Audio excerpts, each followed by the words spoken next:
¿Tiene alguna relación la salud intestinal con la salud mental?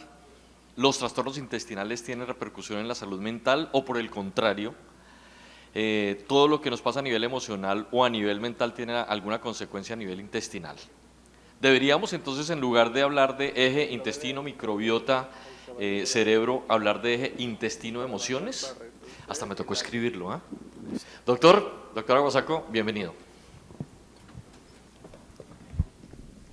Bueno, muchas gracias. Buenos días a todos. Ya después de esta presentación les van a comentar de qué vamos a hablar, del eje microbiota, intestino, cerebro. Y yo quiero empezar con una pregunta. ¿Qué tanto sabemos de este eje y para qué nos sirve en nuestra práctica clínica y en qué ayuda a nuestros pacientes? Desde hace mucho tiempo, desde 1795, perdón, ahí la digitación, ya empiezan a hablar de que hay una relación entre el intestino y el cerebro. El psicólogo Robert White ya hablaba de la simpatía nerviosa. Para el siglo XIX se empieza a hablar más de la relación, se empieza a hablar de que el intestino es el gran cerebro, el gran centro nervioso, es el sensorio de la vida orgánica, es el cerebro abdominal. Y a partir de la década de los 70 empieza a hablar del eje intestino-cerebro. Ya para el 2013 se está intentando acuñar un término nuevo que son los psicobióticos. ¿Qué son los psicobióticos? Son probióticos que administrados en cantidades adecuadas tienen un beneficio para el paciente. Ya creo que esta mañana hablaron suficiente de la microbiota, de definiciones, de qué es, de qué sirve, cómo se utiliza, pero hay algo que yo sí les quiero dejar claro. Puede modular el eje intestino-cerebro. La microbiota no se queda solamente en la parte gastrointestinal, sino que tiene repercusiones a lo largo de todo el cuerpo. Es adaptable, se adapta con la edad, va cambiando a través que vamos envejeciendo, va cambiando según la localización donde se encuentre. Tenemos microorganismos en todo el cuerpo, la microbiota está en todo el cuerpo. Y en el mismo tracto gastrointestinal, dependiendo de la localización, van a haber unos microorganismos mayores que otros. Esto lo pasamos rápido, ya lo hablaron esta mañana. Lo que más se encuentran son los firmicutes y los bacterioides. Las definiciones ya las hablaron esta mañana, que es disbiosis, que es eubiosis, que son probióticos, que son prebióticos y simbióticos. Creo que todo eso ya lo hablaron, podemos pasarlo por alto. Entonces, vamos directamente al eje intestino-cerebro. ¿Qué compone este eje? Este eje está compuesto por la microbiota, el sistema nervioso autónomo, tanto el sistema entérico como el sistema simpático y parasimpático, el sistema endocrino, el sistema inmune y, obviamente, el sistema nervioso central.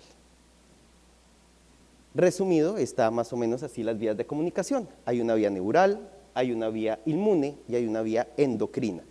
Y la comunicación es muy variada y por diferentes tipos de comunicación. Más resumido, podemos colocar que hay una comunicación por vía nerviosa y una comunicación por la vía de la circulación, ya sea la parte inmune, la parte endocrina y también sustancias de neurotransmisores y demás.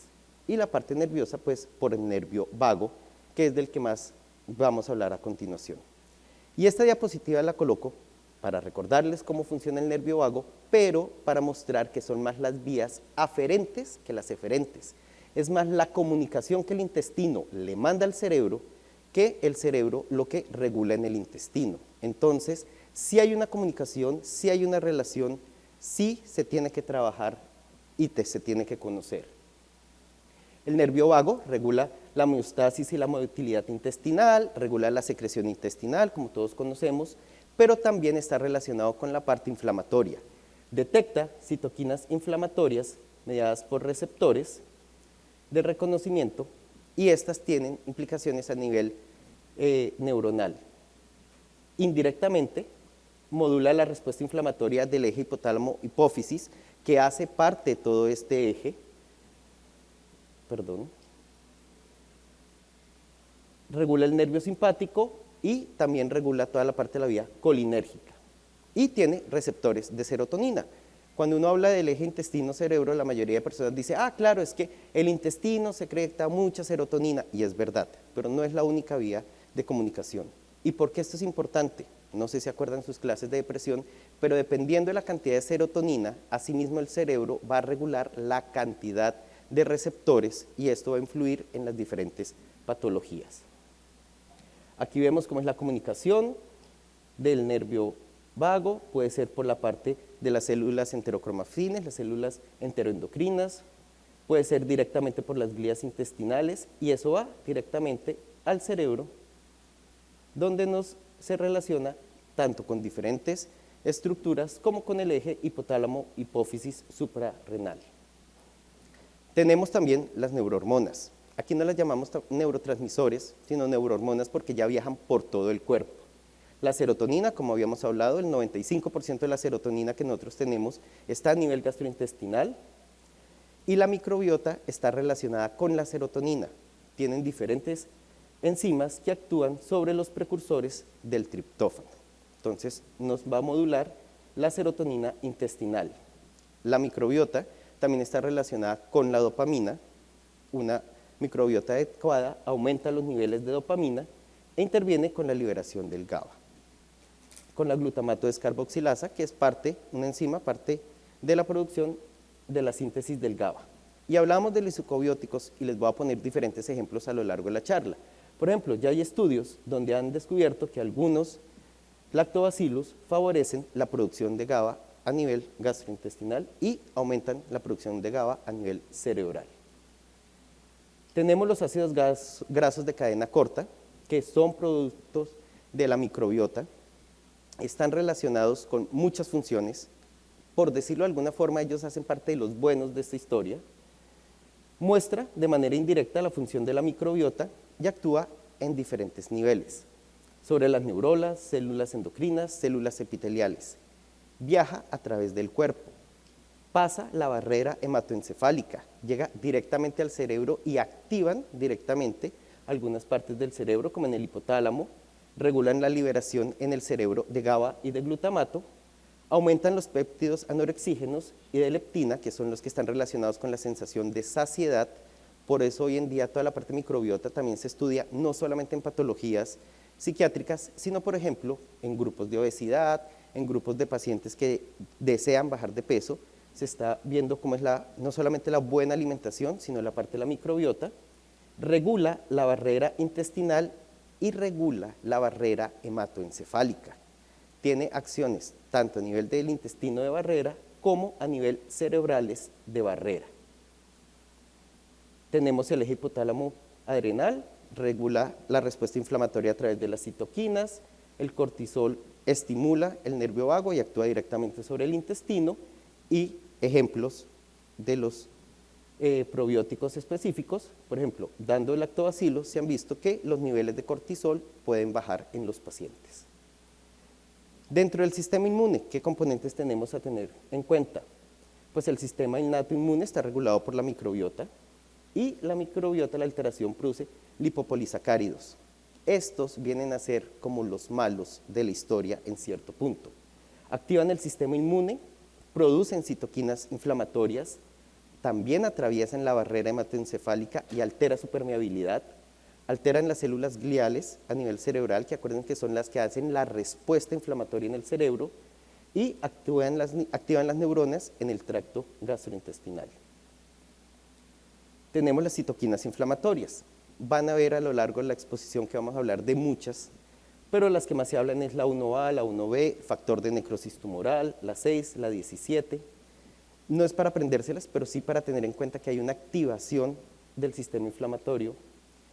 Las citoquinas pueden ser activadas por el nervio vago, por derivados del triptófano, por el mismo eje hipotálamo suprarrenal, por la GABA y por la serotonina a través de las microglías.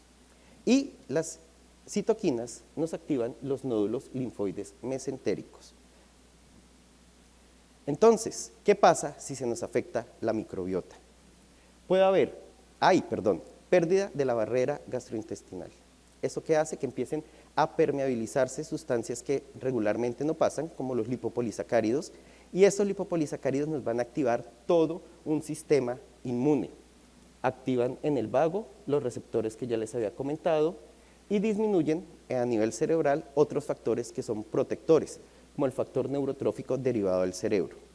En conclusión, la relación entre la microbiota y el cerebro es que cuando se altera la microbiota, vamos a terminar en un proceso de neuroinflamación. No es solamente como uno pensaba inicialmente o rápidamente que uno dice, sí, se afecta la serotonina y ahí nos quedamos. Hay todo un proceso de neuroinflamación, que es lo que les resumo acá. Al haber el proceso de neuroinflamación, disminuye la neurogénesis, disminuye la neuroplasticidad y va a haber deterioro en diferentes niveles. ¿Cómo se altera la microbiota? Por antibióticos, por problemas en la dieta. ¿Y cómo se mejora? Con los psicobióticos, prebióticos, una dieta sana y trasplante de materia fecal. Importante, alteración en la dieta. Muchos de nuestros pacientes, así no tengan patologías psiquiátricas, así no tengan alteración de la conducta alimentaria, no comen tan bien, porque están estresados, porque van rápido, porque el tiempo no les da, porque es que en el trabajo no me dan permiso y tengo que almorzar en 5 minutos y es lo primero que pueda comer, y esto nos va a afectar la microbiota y puede tener repercusiones en toda la parte de la salud mental. Aquí un poco más de lo mismo, hablamos de neuroinflamación y esto es lo que les quiero mostrar. Ahorita los estudios están mostrando y se están enfocando a toda la parte neuroinflamación. Hay disbiosis, se nos altera la barrera intestinal, se activan las diferentes interleuquinas que nos activan las microglías y nos van a terminar en muerte neuronal. ¿Qué estudios se han hecho y cómo ya se relaciona más con las patologías psiquiátricas? Este es un estudio muy sencillo para ver cómo se altera más que todo el eje hipotálamo suprarrenal, donde a un ratoncito que está embarazado le producen una disbiosis, miran su descendencia que viene con disbiosis y miran su producción tanto de cortisol como la expresión genética en el eje hipotálamo adrenal y ven que está alterado. Esto lo hacen con raticas nacidas como para que no tengan otro tipo de factores y de contaminación en el estudio. ¿Y qué es en lo que más se ha estudiado? En depresión. Vamos a ver que lo que más se han estudiado es depresión, ansiedad y algo de patologías de deterioro cognitivo. Y es más de lo mismo, les voy a repetir muchas veces lo mismo para que se lleven la idea de que esto es un proceso inflamatorio, activación de interleuquinas, alteración por las células enteroendocrinas de serotonina que van a afectar y van a alterar la producción de receptores de serotonina en el cerebro, nos va a afectar la producción de serotonina en el cerebro y nos va a generar una neuroinflamación. Por las interleuquinas, por otros metabolitos, los estudios son diferentes. Créanme que para hablar de eso podríamos durar todo un día solamente hablando de depresión porque pueden coger de cada uno de los elementos que les he hablado, hay una cantidad de estudios muy grandes donde muestran la intervención que tiene en la parte de la depresión. Como les muestro, alteraciones químicas, alteraciones inmunes y alteraciones en el nervio vago, porque cuando se altera la barrera, los lipopolisacáridos nos van a afectar el vago. Entonces son 3 vías donde la alteración de la microbiota va a tener repercusiones sobre el cerebro de nuestros pacientes. Se ha tratado de estudiar qué microorganismos se alteran en cada una de las patologías. MDD es depresión mayor, BP es bipolar y tratan de ubicar buscando cuáles se pueden dar más en los pacientes y cuáles no. La conclusión es que no hay un solo grupo de bacterias, hay unas que están más abundantes en depresión, unas que están menos abundantes en depresión. Esto es más como para que lo conozcan y lo tengan en cuenta que se está estudiando, no es algo que esté como de que se les ha ocurrido, sino que tratan de profundizar más a ver cuáles son los psicobióticos para más adelante tratamientos. ¿Y qué estudios hay ya en la parte de la intervención?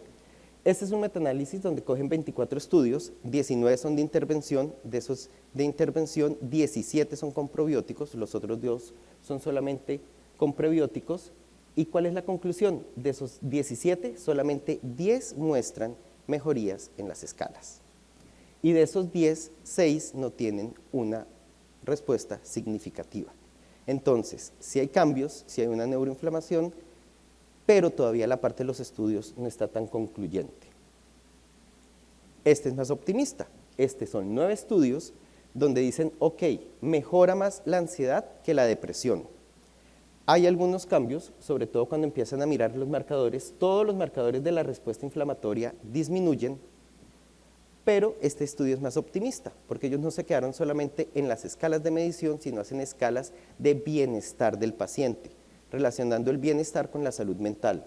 7 nuevos estudios muestran que el paciente muestra mejoría en su salud mental, en la sensación de bienestar. Y obviamente hay que hacer más estudios, porque todos los estudios manejan probióticos diferentes, manejan tiempos diferentes, entonces no es como tan estandarizado por el momento. ¿Cuáles son las hipótesis en la depresión? Los pacientes depresivos tienen una microbiota diferente, es verdad, no solamente por las alteraciones que presentan en la parte de la depresión, sino porque no se alimentan bien. Acuérdense que uno de los síntomas de la depresión es la hiporexia, se les va el apetito, empiezan a comer mal, empiezan a comer muchos dulces, empiezan a comer cosas que no los ayudan y se va a alterar la microbiota. La microbiota acepta la susceptibilidad en la depresión por la neuroinflamación que presenta. La restauración de la microbiota mejora síntomas depresivos, no mejora la depresión. No vamos a dar probióticos como un antidepresivo, sino vamos a dar los probióticos para mejorar algunos síntomas. Los efectos de los antidepresivos están regulados por la microbiota, tanto en la absorción del antidepresivo como en la respuesta del antidepresivo que tiene en el paciente, y pues las nuevas terapias con microbiota presentan efectos prometedores. Aquí hay un estudio de los muchos que hay como ejemplo. Esta es la escala de Hamilton de depresión, este es de síntomas depresivos, este es de síntomas ansiosos, donde después de 8 semanas se ven que mejoran los síntomas depresivos y mejoran los síntomas ansiosos en comparación al placebo, que es el azul. Y en la escala de funcionamiento global, como de bienestar del paciente, los que no sintieron ningún cambio, la mayoría son los de placebo. Los que sintieron mucho cambio son los que estaban tomando probióticos. Y los que sentían algún cambio no, están igual los que estaban entre placebo y los que estaban tomando probióticos. A las 8 semanas se igualan estos síntomas, los que sentían algo de mejoría con el grupo placebo, pero lo que sí no cambia es que los que sí sentían mucha mejoría son los que estaban tomando los probióticos. Ninguno del placebo sintió mucha mejoría. Y los que no sintieron cambio, la mayoría son de placebo. Entonces, sí nos está ayudando en algo a nuestros pacientes. Si ustedes me preguntan a mí, ¿y a cuáles pacientes con depresión yo les daría probióticos? La respuesta es muy fácil, a todos. Así de sencillo.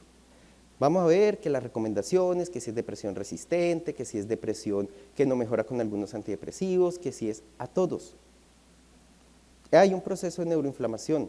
Todos los pacientes con depresión se mejoran o debería ayudarles mejorar ese proceso de neuroinflamación para ayudarle a ese cerebro. Se ha estudiado, por ejemplo, este es en depresión posparto y periparto, y la evidencia es también variable. Hay unos que dicen que mejoran significativamente la ansiedad, hay otros que dicen que mejoran las quejas cognitivas de las mujeres embarazadas, más no les mejora los síntomas afectivos, y hay otros que dicen que comparados con placebo no hay ninguna diferencia. Entonces, si nos vamos solamente por estudios, vamos a darnos cuenta que ahí todavía estamos 50-50 en la efectividad.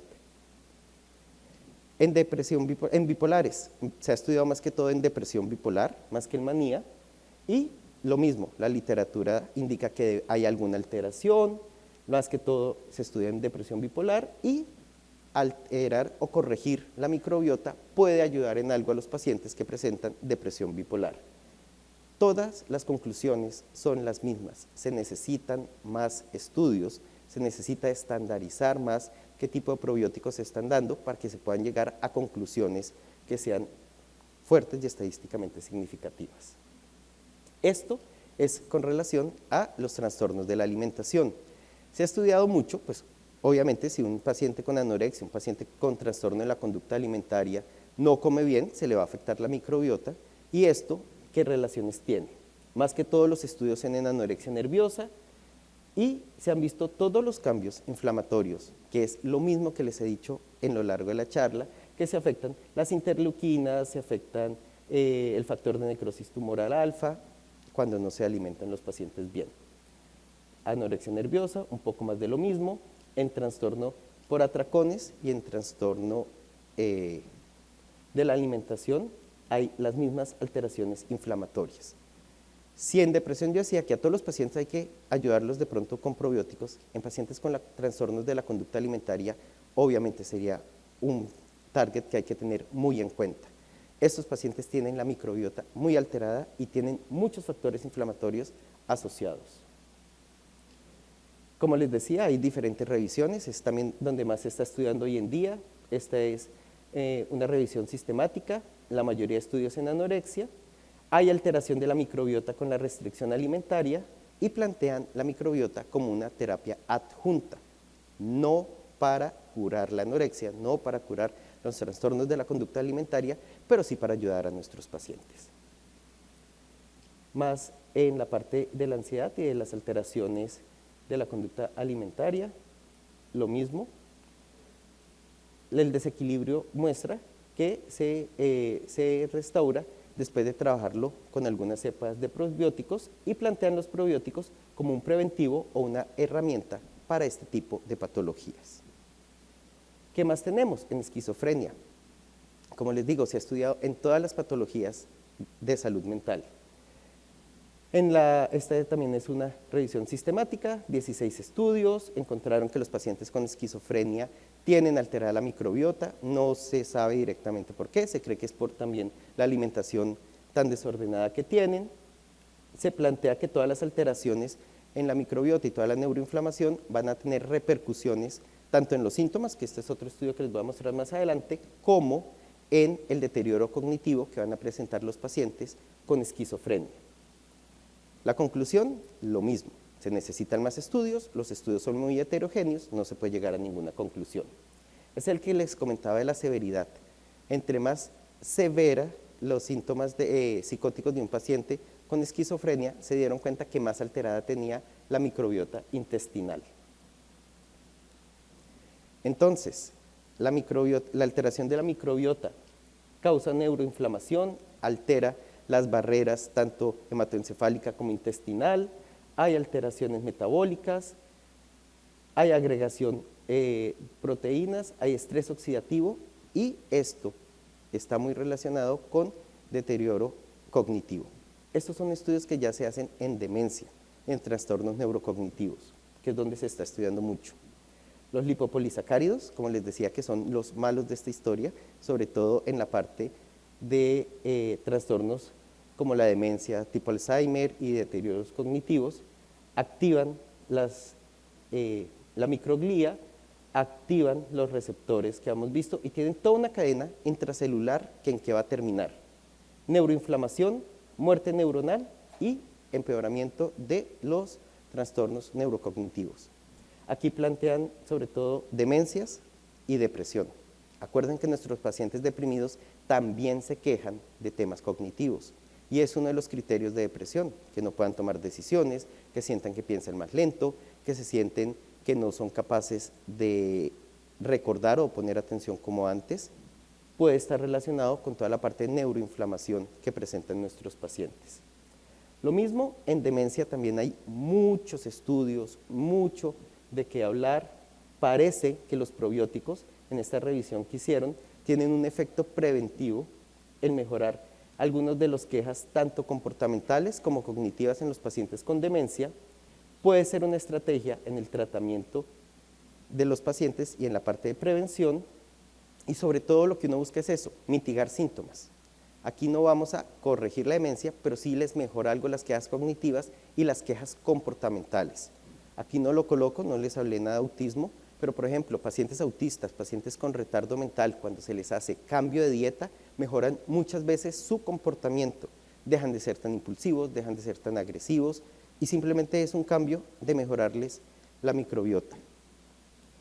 Y bueno, la mayoría de efectos siguen siendo inexplorados. Hablábamos de los psicobióticos y estos solamente ejemplos, como algunos lactobacilos están siendo estudiados para cosas puntuales, para mejorar, por ejemplo, la parte metabólica del rendimiento cognitivo, para mejorar factores de crecimiento neurotrófico del cerebro, para mejorar o disminuir toda la parte inflamatoria. Simplemente son ejemplos para que vean qué se está estudiando hoy en día en la parte de salud mental.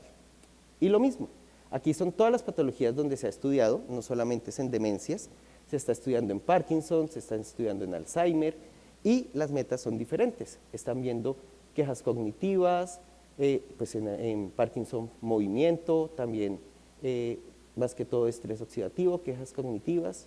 Entonces, estudios hay hoy en día con relación a la microbiota. En autismo, en Alzheimer, en esclerosis múltiple, Parkinson, depresión. Entonces ven que es mucho la repetición, pero es para que les quede claro que es algo que se está estudiando. Y aquí me fui un poquito más en la parte de neurología, porque en neurología también se está estudiando toda la parte de microbiota. En migrañas, encefalopatías hepáticas leves, en en trauma craneoencefálico, esclerosis múltiple. Entonces, como ven, es un tema que hasta ahora está empezando desde la parte de psiquiatría y desde la parte de neurología. Entonces, volvemos a los probióticos. Los probióticos, ¿cómo los mejoramos?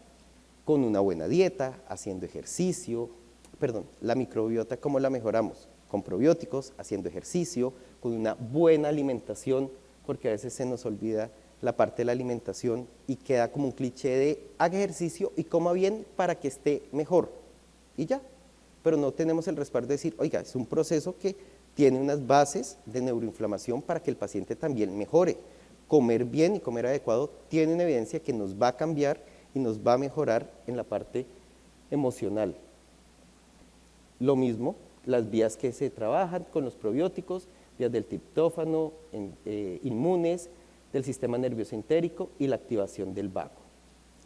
Y lo repito, y lo repito, y lo repito para que les quede claro y no se les vaya a olvidar que no es solamente la comunicación por serotonina, no es que como produce serotonina nos quedamos ahí, es todo un proceso que va cambiando las diferentes vías. Modula la parte de la vía inmune, neuronal, metabólica, para mejorar la neuroinflamación. Entonces, ¿cuáles son los puntos claves que a la larga hay que tener en cuenta con los probióticos? La microbiota se ha convertido en un actor importante hoy en día para influir en los procesos cerebrales y en el estado del ánimo y del comportamiento. La modificación de la microbiota es un tratamiento que se ha convertido en una oportunidad de búsqueda para desarrollar nuevas terapias para nuestros pacientes. Aquí hice resistentes, pero yo, pie de página, opinión personal, no creo que solamente para los pacientes resistentes. Si hay un proceso de neuroinflamación, tenemos que mejorar ese proceso de neuroinflamación porque sí tiene una correlación a nivel cerebral. La literatura presenta evidencia prometedora sobre el uso de las intervenciones con probióticos y prebióticos para los estados de ánimo y ansiedad, más que todo. Es probable que más adelante sea un tema que los psiquiatras trabajemos más porque va a ser un punto claro para trabajar no solamente las patologías psiquiátricas, sino el bienestar. Muchas veces nos quedamos es que el que tiene y el que no tiene patología, el que tiene, el que no tiene depresión, pero no pensamos en que no se necesita tener una patología para tener alteraciones en el bienestar. ¿Cuántas personas nosotros vemos que están estresadas, que no están bien de ánimo y aún así no tienen unos criterios para hablar de depresión? Y bueno, lo mismo, persisten las lagunas, la falta de homogeneidad y muchos estudios para nuestros pacientes. Entonces, ¿qué espero yo que ustedes se lleven el día de hoy? 1. Existe el eje microbiota-intestino-cerebro. Hay que pensarlo. ¿Y por qué es la primera idea? Porque si uno no tiene claro que existe, no lo va a tener en cuenta cuando hable con los pacientes, no lo va a tener en cuenta cuando pensemos en el qué más podemos dar, qué más podemos ayudar a nuestros pacientes.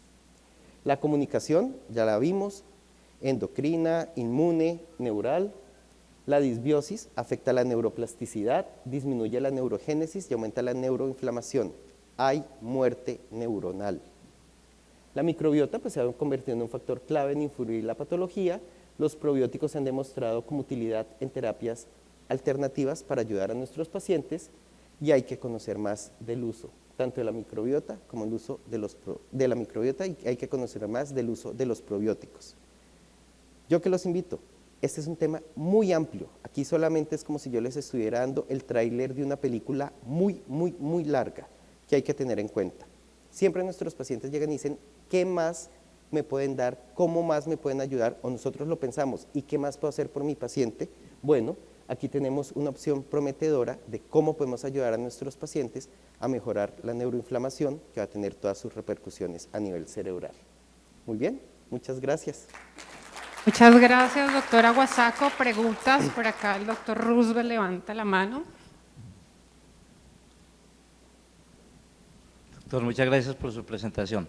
A ver, yo tengo una pregunta y es mirando que en un bipolar la disminución de vida es de 10 años, que en un esquizofrénico es de 15 años, que en un trastorno alimenticio la mortalidad es del 4%. Y más. Sí. Entonces, la pregunta que me nace es que a las personas que tienen esos problemas se les altera por su conducta de vida la flora intestinal, o es que son pacientes, niños que tenemos que cuidar porque tienen una flora intestinal alterada que es la que le va a producir en sí ese tipo de enfermedades. Muy buena pregunta, doctor. Es la misma pregunta que tienen todos los científicos en investigación. Se cree que es más la alteración que presenta en la microbiota por estilo de vida. La alteración en la alimentación afecta a la microbiota.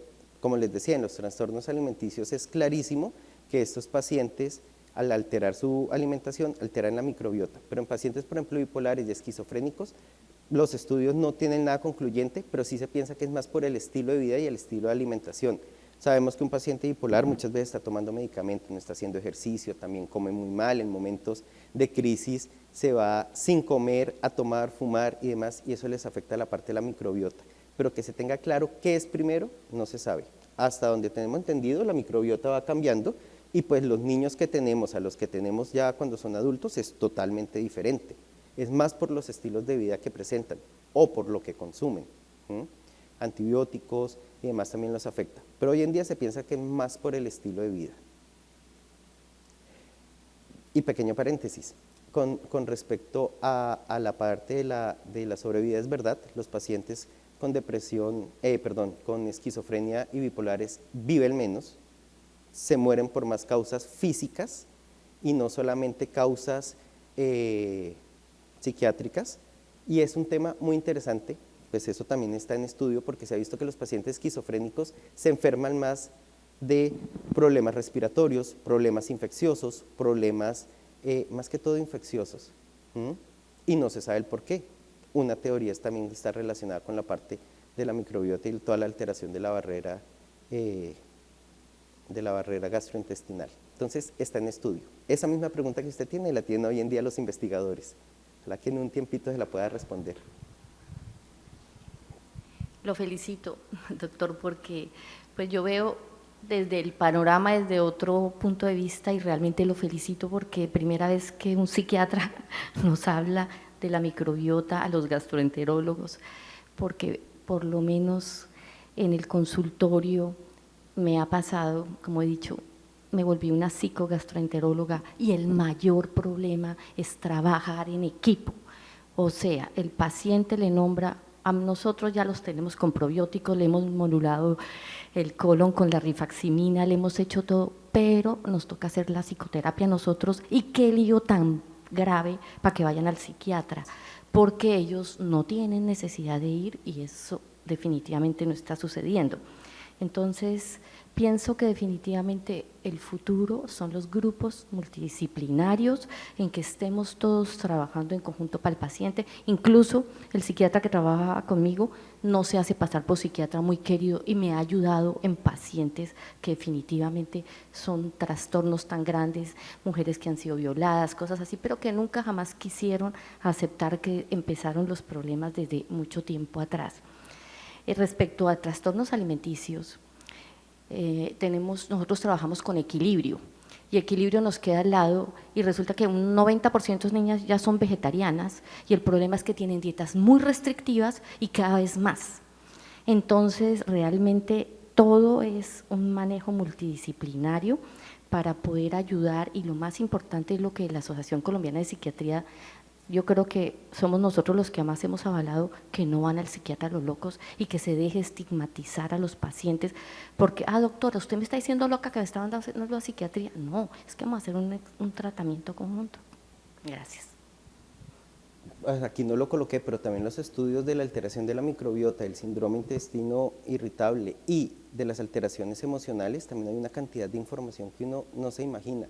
Y es verdad, los psiquiatras todavía somos el coco, tanto porque los pacientes nos ven así y muchas veces los médicos también terminan es como amenazando al paciente, es que si usted no mejora lo mando al psiquiatra, eso es como si uno le dijeran, si usted no aporta juicioso lo mando a la rectoría, entonces también es como vendemos la idea. La próxima charla que voy a dar es algo de escalas, que es una forma de aproximarse también al paciente como para que también pueda cuantificar, porque pues muchas veces un médico general o un gastroenterólogo le dice, oiga, vea, le tomé el azúcar, le salió en tanto, vamos a mandarlo al especialista y lo entiende. A veces en psiquiatría uno no tiene cómo demostrarle al paciente que es por otras cosas y ahí las escalas ayudan un poquito. Y es verdad, estoy totalmente de acuerdo. Esta charla debería ser un conversatorio, un gastroenterólogo, un psiquiatra sentados y hablando a los demás.